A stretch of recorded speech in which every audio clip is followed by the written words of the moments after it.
Assalamualaikum warahmatullahi wabarakatuh. Dalam mewujudkan generasi muda sehat dan berprestasi, diperlukan gizi pada anak untuk mencapai pertumbuhan dan perkembangan yang optimal. Berikut penjelasan tentang gizi anak.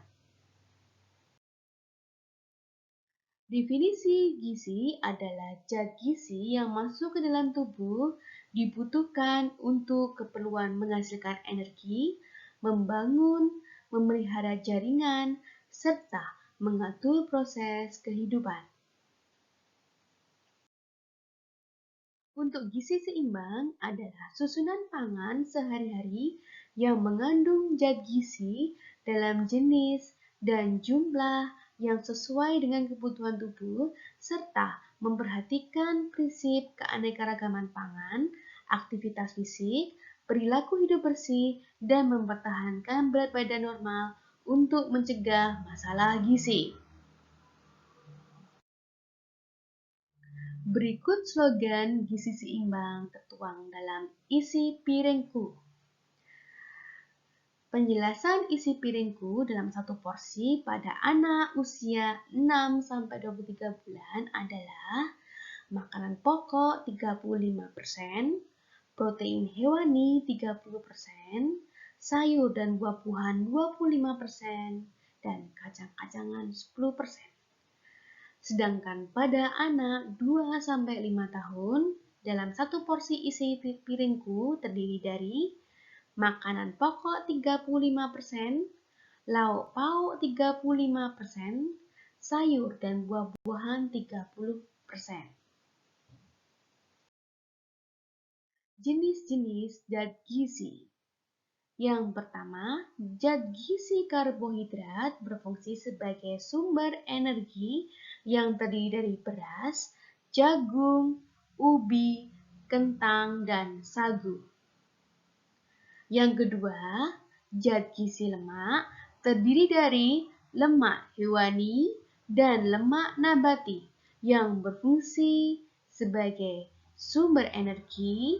Lemak dapat membantu penyerapan berbagai vitamin yang larut dalam lemak, yaitu vitamin A, D, E, dan K. Macam-macam lemak pada makanan adalah mentega, minyak kelapa, minyak zaitun, kacang-kacangan, daging sapi, dan alpukat. Yang ketiga, zat gizi protein yang berfungsi sebagai zat pembangun, pembentuk, memperbaiki atau mengganti jaringan tubuh, dan dapat juga mendukung sistem kekebalan tubuh. Macam-macam protein ada dua, protein hewani dan nabati. Untuk protein hewani terdiri dari daging, ikan, telur, susu, dan hati sapi. Sedangkan protein nabati terdiri dari kacang hijau, tahu tempe, dan daun kelor. Selanjutnya, zat gizi vitamin dan mineral terkandung dalam sayur-sayuran dan buah-buahan. Untuk vitamin, zat organik yang tidak dapat dibuat oleh tubuh, tetapi diperlukan tubuh untuk dapatnya berlangsung berbagai reaksi fungsi biokimia dalam tubuh. Untuk mineral, berfungsi membangun jaringan tulang, membuat berbagai enzim. Kemudian, air sebagai pelarut universal yang dapat membantu penyerapan nutrisi yang dibutuhkan tubuh dan membantu mengeluarkan kotoran, keringat, dan racun dalam tubuh. Berikut adalah penjelasan sumber protein hewani dari makanan untuk balita yang terdiri dari daging ayam, telur ayam, daging sapi cincang, ikan kembung atau makarel, susu sapi, cair UHT. Dari berdasarkan jumlah, kuantitas protein, dan kualitas protein, di mana berdasarkan kualitas protein yang tertinggi adalah ikan kembung. Faktor-faktor yang mempengaruhi gizi disebabkan karena dampak krisis ekonomi dan politik yang berakibat kepada kemiskinan, pendidikan yang kurang, kesediaan pangan yang kurang, kesempatan kerja sehingga mengurangi pendapatan masyarakat, kemudian kekurangan kesediaan pangan di tingkat rumah tangga, kurangnya asuhan ibu dan anak, akses pelayanan kesehatan yang kurang. Kemudian, dan juga di sini akan berdampak pada konsumsi zat gizi dan penyebab yang lainnya secara langsung disebabkan karena adanya infeksi penyakit. Berikut adalah bakteri baik. Bakteri baik adalah atau probiotik yang merupakan jasad reinik hidup yang termasuk golongan bakteri atau jamur yang tersedia sebagai suplemen makanan, yaitu yogurt, kefir merupakan susu yang difermentasikan, keju tua, kombucha atau miso yang dapat membantu kesehatan pencernaan. Kebutuhan gizi bayi dapat dicukupi dengan diberikan ASI eksklusif pada usia 0 sampai 6 bulan dan dilanjutkan pemberian makanan pendamping ASI. Pemberian ASI dapat diberikan sampai pada usia 2 tahun. Berikut penjelasan tentang angka kecukupan gizi berdasarkan umur, berat badan, tinggi badan, energi, protein, lemak, karbohidrat, serat, dan air. Sedangkan berikut penjelasan tentang angka kecukupan vitamin yang dianjurkan berdasarkan umur pada anak. Ada vitamin A, D, E, K, vitamin B1, vitamin B2, vitamin B3, B5, vitamin B6, folat, vitamin B12, biotin, kolin, dan vitamin C. Prinsip dasar pemberian makan pendamping ASI dikenal dengan konsep yang pertama, age, usia. MPASI diberikan saat bayi berusia 180 hari berdasarkan kesiapan pencernaan bayi. Resiko pemberian MPASI sebelum usia 180 hari berisiko terhadap infeksi pencernaan bayi dan penurunan produksi ASI. Yang kedua, frekuensi. Usia 6-8 bulan diberikan 2-3 kali makanan utama dalam sehari ditambahkan 1-2 kali makanan cemilan. Pada usia 9-11 bulan diberikan 3-4 kali makanan utama dan 1-2 kali makanan cemilan. Pada usia 12-23 bulan diberikan 3-4 kali makanan utama dan 1-2 kali camilan. Yang ketiga, MON atau banyaknya porsi makan. Pada usia 6-8 bulan, banyak porsinya 3 sendok makan hingga setengah mangkuk ukuran 250 ml. Usia 9-11 bulan, banyaknya porsi setengah mangkuk ukuran 250 ml. Sedangkan pada usia 12-23 bulan, banyaknya porsi 3/4 hingga 1 mangkuk penuh ukuran 250 ml. Yang keempat, dengan prinsip tekstur pada usia 6-8 bulan, yaitu tekstur pure atau saring, atau makanan yang dihaluskan hingga menjadi bubur kental, atau lumat makan yang dilumatkan hingga halus. Pada usia 9-11 bulan dengan tekstur cincang halus atau cincang kasar, dan diberikan juga makanan yang dapat dipegang anak. Pada usia 12-23 bulan dengan tekstur seperti makanan keluarga. Yang kelima, prinsipnya adalah variasi, di mana di sini diberikan makanan yang bergizi seimbang, berkualitas, mudah dijangkau sesuai kearifan lokal, yang terdiri dari karbohidrat, protein hewani, protein nabati, sayuran, dan buah-buahan yang terkandung vitamin dan mineral.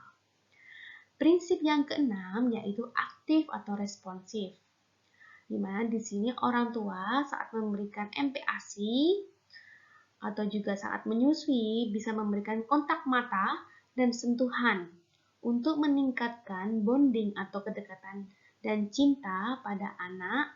Ajaklah anak untuk berbicara, sampaikan apa saja makanan tersebut dan warnanya. Yang ketujuh, hygiene. Dalam menyiapkan makanan dan memasak secara hygiene, menggunakan peralatan yang bersih dan cuci tangan sebelum dan sudah menggunakan air mengalir. Gizi pada masa pandemi COVID-19 dianjurkan kecukupan gizi terutama vitamin dan mineral sangat diperlukan dalam mempertahankan sistem kekebalan tubuh yang optimal. Sayuran dan buah-buahan merupakan sumber terbaik berbagai vitamin, mineral, dan serat. Manfaat sayuran berdasarkan warna. Sayuran berwarna hijau mempunyai sumber karoten yang baik untuk antioksidan. Semakin hijau warna sayur, semakin banyak mengandung karoten, vitamin C, asam folat, dan mineral.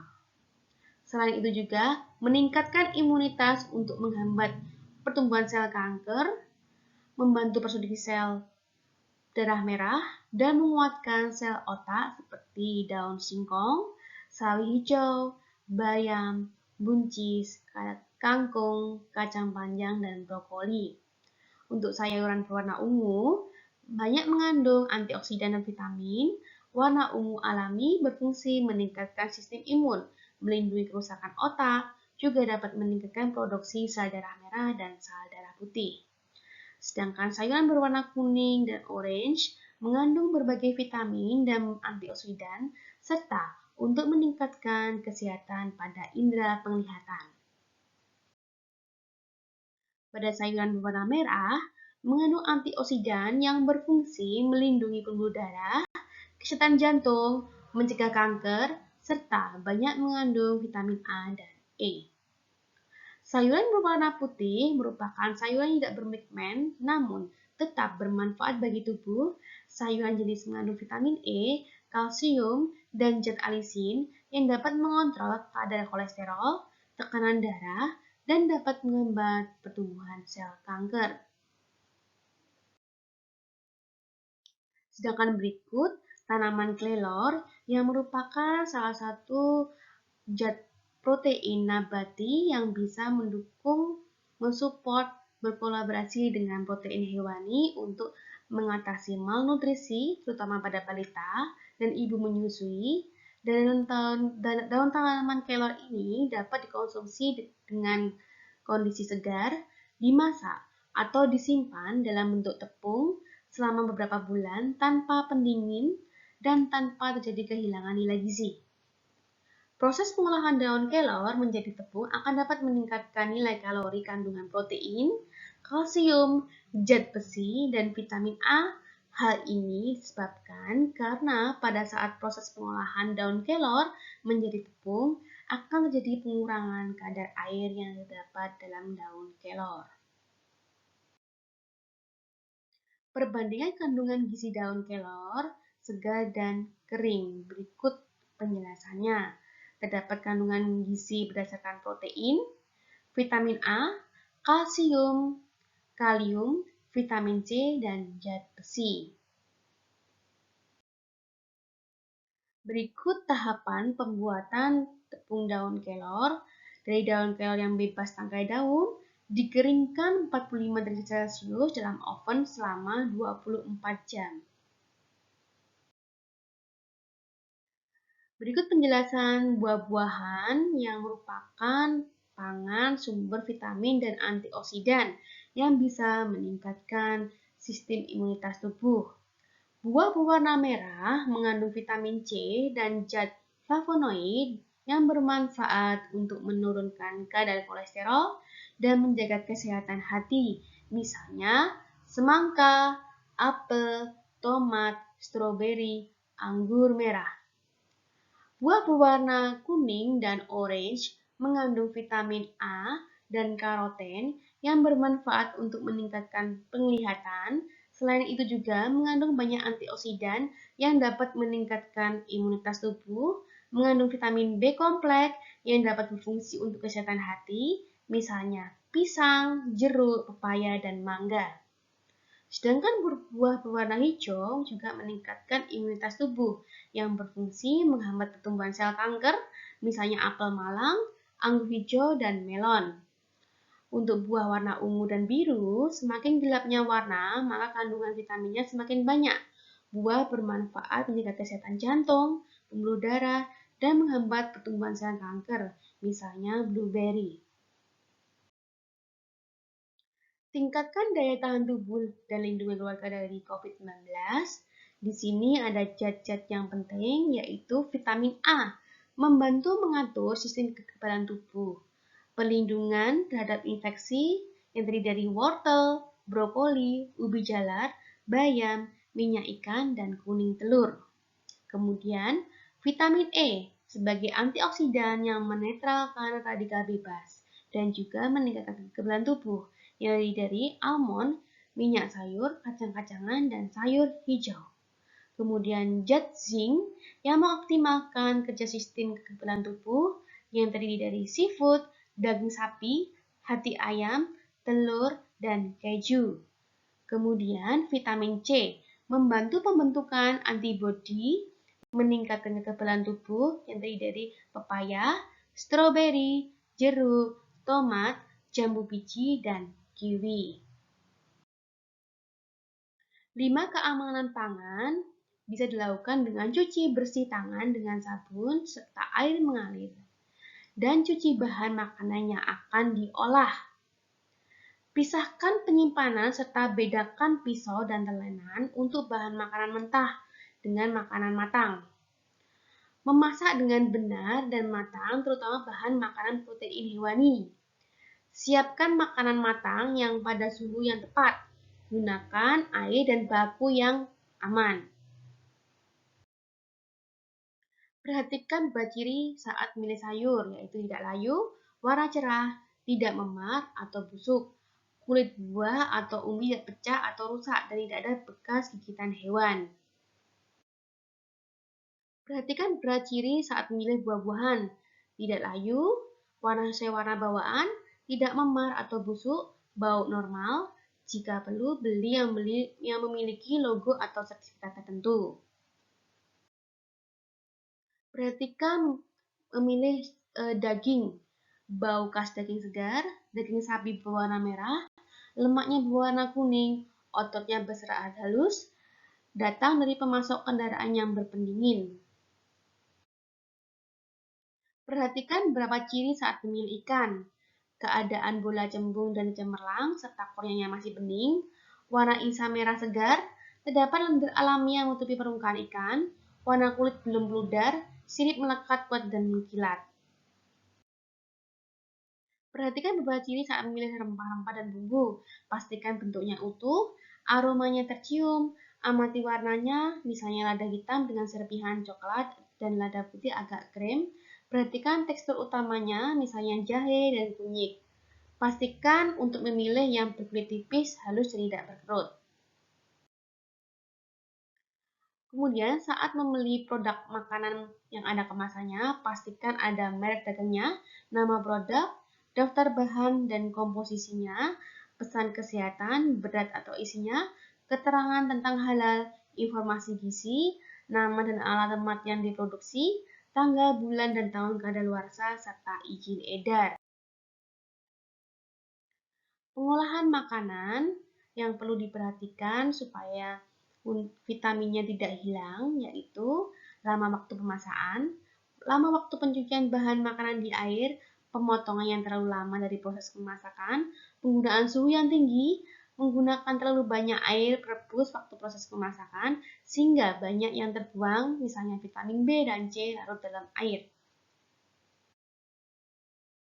Cara mencegah kehilangan vitamin, yaitu menggunakan suhu tidak terlalu tinggi dalam waktu masak dan tidak terlalu lama, menggunakan air memasak sedikit mungkin, memotong bahan makanan yang tidak terlalu kecil sehingga vitamin dan bahan makanan tidak banyak yang keluar, memasak sayuran dan atau bahan makanan yang mengandung vitamin A, E, D dengan sedikit minyak, merebus makanan yang mengandung vitamin B seperti ikan, sayur hijau, dan membiarkan saripatinya tetap dikonsumsi dalam sup. Saat memasak sayuran, biarkanlah air mendidih selama beberapa menit, lalu baru masukkan sayuran.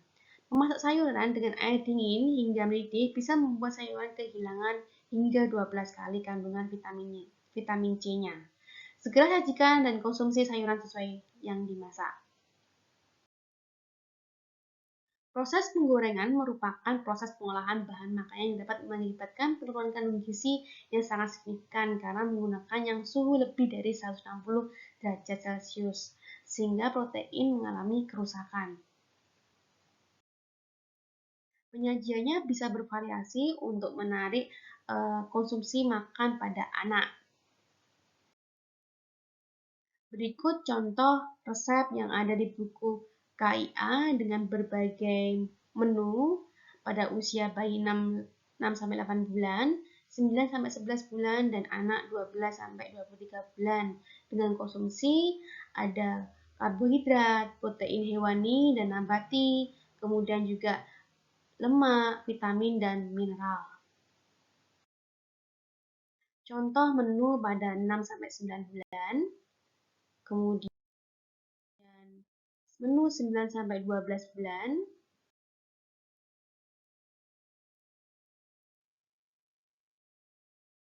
kemudian menu 1-5 tahun,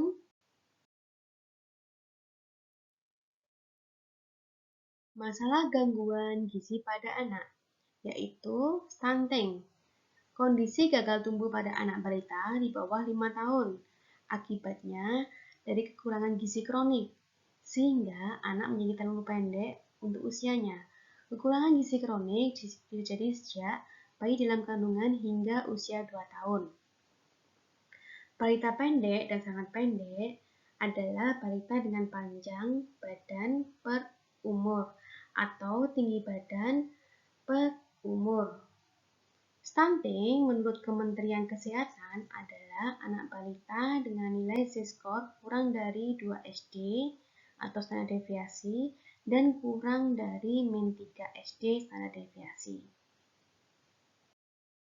Stunting dapat dicegah dengan pemenuhan kebutuhan gizi pada ibu hamil, berikan ASI dan MPASI, akses air bersih dan fasilitas sanitasi, memantau pertumbuhan balita di posyandu. Dampak kurang gizi bisa menyebabkan anak mengalami gagal tumbuh, hambatan perkembangan kognitif dan motorik, gangguan metabolik pada usia dewasa. Masalah gizi yang lain bisa disebabkan karena masalah obesitas pada anak, kemudian masalah gizi kurang yaitu BB per PB atau BB per TB pada min 3 SD sampai kurang dari min 2 SD. Lingkar lengan atas berada di antara 11,5 cm sampai kurang dari 12,5 cm pada usia 6-59 bulan. Gizi buruk ditandai dengan keadaan gizi balita dalam kondisi ödem, kemudian BB atau per PB atau BB per TB kurang dari min 3 SD, lingkar lengan atas kurang dari 11,5 cm pada balita usia 6-59 bulan, ditambah masalah gizi buruk ditambahkan dengan adanya kurang energi protein, di mana di sini masalah penyakit gizi akibat definisi makanan sumber energi dalam jangka waktu yang cukup lama. KEP meliputi tipe kwashiorkor, tipe marasmus, dan tipe marasmic kwashiorkor. Berikut penjelasan tentang gizi buruk, marasmus, dan kwashiorkor. Untuk marasmus, kekurangan karbohidrat dan lemak, sehingga ditandai dengan wajah keriput seperti orang tua, kurus kering, perut cekung, paha dan bokong tepos, kemudian ada tanda-tanda dehidrasi. Sedangkan kuasikor kurang protein, terlihat gemuk karena pembengkakan, kemudian rambut kemerahan, mudah rontok, kulit sering borokan, perut buncit, dan pembengkakan pada tungkai, muka sembab, dan bahkan seluruh tubuh. Intervensi penanggulangan masalah gizi di posyandu dilakukan pemantauan pertumbuhan dan perkembangan balita, konseling, suplementasi gizi makro dan mikro, pelayanan kesehatan dasar yang diharapkan ada peningkatan berat badan dan balita sehat, serta dilanjutkan pemantauan pertumbuhan rutin setiap bulan. Di Puskesmas, balita yang mengalami gizi kurang diberikan pemberian makanan tambahan dan konseling, sedangkan balita gizi buruk tanpa komplikasi dilakukan rawat jalan dengan tata laksana gizi buruk. Sedangkan dengan gizi buruk dengan komplikasi harus dilakukan rawat inap di rumah sakit dengan pemberian pangan khusus medis khusus yaitu F75, formula makanan cair terbuat dari susu, gula, minyak, mineral, mix yang mengandung 75 kilokalori setiap 100 ml diberikan balita gizi buruk, dan F100 adalah formula makanan cair terbuat dari susu, gula, minyak, dan mineral mix yang mengandung 100 kilokalori setiap 100 ml diberikan kepada balita gizi buruk. Berikut daftar pusakanya. Saya ucapkan terima kasih, semoga bermanfaat untuk Anda. Sekian dari saya, wassalamualaikum warahmatullahi wabarakatuh.